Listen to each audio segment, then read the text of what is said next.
Hi friends, welcome to my mini vlog. వంటింటి చిట్కాలు రెండు యూస్ఫుల్ అయ్యే రెండు విషయాలు షేర్ చేయాలనుకుంటున్నాను. మనము నెల నెల గ్రాసరీ సరుకులు తెచ్చుకుంటూ ఉంటాం కదా. మనమేమో అంత రేటు పెట్టి తెచ్చుకుంటాం. అవి పురుగు పట్టి చూసి చూసి వాడలేమన్నమాట, పడేయాల్సింది వస్తుంది. అలా పురుగు పట్టకుండా ఉండాలంటే చింతపండుకు ఒక చిట్కా చెప్తాను, ఫస్ట్ చూసేయండి. చింతపండు పుల్లలు పిచ్చెలు అన్నీ ఒలుసుకొని నీట్గా పెట్టుకున్న తర్వాత అందులో కల్లుప్పు ఉంటుంది కదా, అది కొద్దిగా కలిపి కిందికి పైకి బాగా కలుపుకొని ఒత్తి పెట్టుకోవాలన్నమాట ఒక బాక్స్లో. నేను ఊరికే చూపించేకి ప్లాస్టిక్ డబ్బాలో పెట్టాను. నెక్స్ట్ వచ్చేసి ఉప్పు సాల్ట్ కలిపిన తర్వాత గాజు గ్లాస్లో పెట్టుకున్నాను అనమాట. పురుగు అనేది పట్టదు. ఒకసారి ఈ చిట్కా ట్రై చేయండి. అలాగే నాకు నువ్వులు కూడా ఎప్పుడు పురుగు పట్టలేదు, ఎందుకంటే నేను ఆమ్దాలు అంటాం కదా, అవి కలుపుకుంటానన్నమాట.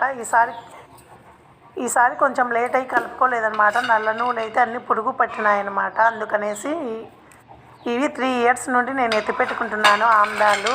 ఇవి వచ్చేసి నువ్వులలో వేసినామంటే అస్సలు పురుగు అనేది పట్టదు.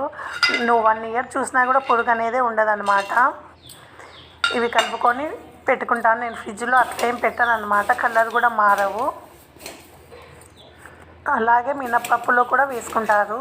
ఇవి ఆమ్దాలు పురుగు పట్టవు అనమాట. ఒకసారి మీరు కూడా ట్రై చేయండి, ఇలాగా మీకు యూజ్ అవుతుందనే చెప్తున్నాను.